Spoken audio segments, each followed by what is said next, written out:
राय भी थे, वो भी अंग्रेजों के दलाल के रूप में देश में काम करते रहे हैं और उन्होंने धर्मांतरण का जो चक्र चलाया था उसको रोकने का साहस यदि किसी ने किया था तो बिरसा मुंडा ने किया था।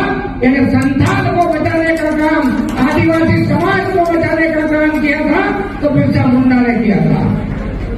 নবজাগরণের অন্যতম পথিকৃৎ রাজা রামমোহন রায়কে নিয়ে বিতর্কিত মন্তব্য মধ্যপ্রদেশের উচ্চশিক্ষামন্ত্রী ইন্দ্র সিং পারমারের। ক্ষোভে ফুঁসছে খানাকুলের রাধানগরের বাসিন্দা থেকে গোটা বাংলার মানুষ। এই রাধানগরেই রামমোহন রায়ের বাড়ি, সেখানে এখনো থাকেন তার বংশধরেরা। রামমোহনকে নিয়ে মধ্যপ্রদেশের বিজেপি মন্ত্রীর মন্তব্যে কোন রকম রাগঢাক না রেখে প্রকাশ্যেই ক্ষোভ উগরে দিচ্ছেন মনীষীর বংশধরেরা। সর্বৈব মিথ্যা কথা।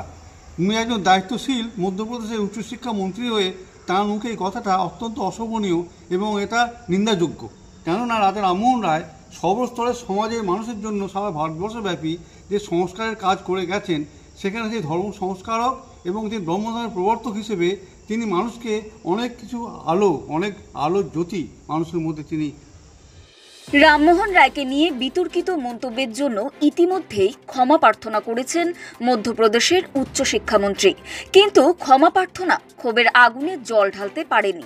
উল্টে বিতর্কিত মন্তব্যের জন্য সংশ্লিষ্ট মন্ত্রীর বিরুদ্ধে ব্যবস্থা গ্রহণের দাবি উঠছে। চলছে কড়া ভাষায় নিন্দার ঝড়। তীব্র বিরোধিতা করি। মধ্যপ্রদেশের উচ্চশিক্ষামন্ত্রী ইন্দ্র সিং পারমার যে কথাটি বলেছেন, অবিলম্বে ওনাকে সাসপেন্ড করার দাবি জানাচ্ছি, না হলে উনি নিঃশর্তভাবে ক্ষমা চান।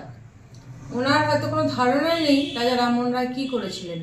রাজা রামমোহন রায় নারীদের রক্ষা করার জন্য যেভাবে আন্দোলন করেছিলেন, প্রতিটি বাঙালি তথা ভারতীয় নারী তার কাছে কৃতজ্ঞ। এরকম একজন মানে বুদ্ধিহীন মানুষ, অজ্ঞান মানুষ, তিনি রামমোহনের বিরুদ্ধে এরকম একটা কথা বলতে পারেন, এটা তো ভাবতেই লজ্জা করছে। আমি এর তীব্র প্রতিবাদ করছি এবং আমি এটা একদম পরিষ্কারভাবে বলতে চাই যে আমরা যদি আধুনিক ভারতবর্ষকে বুঝতে চাই তাহলে রামমোহন রায়কে বাদ দিয়ে তা সম্ভব নয়। রামমোহন রায়কে নিয়ে মধ্যপ্রদেশের বিজেপি মন্ত্রীর বিতর্কিত মন্তব্য ইস্যুতে ক্রমশ দূরত্ব বাড়াচ্ছে বঙ্গ বিজেপি। পুরসুডার বিজেপি বিধায়ক বিমান ঘোষের কথায় ইন্দ্র সিং পারমারের বক্তব্য ব্যক্তিগত, এর সঙ্গে দলের সম্পর্ক নেই। আমাদের মাননীয় মন্ত্রী যেটা বলেছেন, তো সেই বিষয়ে তো আমার কিছু বক্তব্য নেই। শুধু আমি একটা কথাই বলবো, এটা আমাদের হয়তো দলীয় বক্তব্য নয়। রাজা রামমোহন রায় আমাদের সবার গর্ব, অহংকার, এবং পুরসুরা বিধানসভা এলাকায় রামমোহন এক পঞ্চায়েতে রাধানগরে তার বাড়ি। তো উনি গোটা পৃথিবীর গর্ব, ভারতবর্ষের গর্ব। উনি আমাদের সবার হৃদয়ে আছেন। তাই ওনাকে নিয়ে যে মন্তব্য করেছেন এটা ওনার ব্যক্তিগত মতামত। ইনি আমাদের আদর্শ, গর্ব এবং অহংকার। তাই ইনার সম্বন্ধে আমি যেটা বললাম এটাই, এর বাইরে কিছু বলার নেই। বঙ্গ বিজেপি যাই বলুক, মনীষীকে নিয়ে মন্ত্রীর মন্তব্যে বিজেপি যে বিপাকে তার বলার অপেক্ষা রাখে না। গেরুয়া শিবিরকে বেকায়দায় পেয়ে ছাড়তে নারাজ রাজ্যের শাসক দল। আরামবাগের তৃণমূল সাংসদ মিতালি বাগের মন্তব্য বাংলার মনীষীদের পরিকল্পিত অবমাননা বিজেপি। নমস্কার, আমি আরামবাগ লোকসভার সাংসদ মিতালি বাগ। বাংলার সমাজ সংস্কারক রাজা রামমোহন রায়ের বিরুদ্ধে বিজেপি নেতা ও মধ্যপ্রদেশের উচ্চশিক্ষা মন্ত্রী কুরুচিকর মন্তব্যের বিরুদ্ধে আমি তীব্র নিন্দা জানাই এবং ধিক্কার জানাই।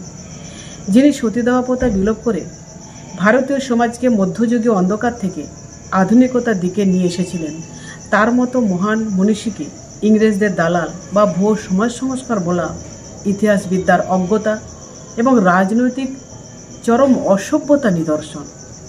বাংলার নবজাগরণকে ছোট করা মানে ভারতের নবজাগরণকে আঘাত করা। যিনি মন্তব্য করেছেন তার বিরুদ্ধে দলগত প্রশাসনিক ব্যবস্থা নেওয়া উচিত বলে মনে করি, কারণ এটা দেশের গণতান্ত্রিক দাবি। ইতিহাস বিকৃতি, মনীষীদের অপমাননা এবং জাতীয় ঐতিহ্যকে কুলসিত করার বিরুদ্ধে আমরা আর নীরব থাকব না। আমরা এর আগেও প্রতিবাদ করেছি, আগামী দিনও আমরা কিন্তু প্রতিবাদ চালিয়ে যাব। সব মিলিয়ে রামমোহন ইস্যুতে চড়ছে রাজনীতির পারদ। সামনেই বিধানসভা ভোট। এর প্রভাব কি পড়বে বাংলায় তা সময় বলবে।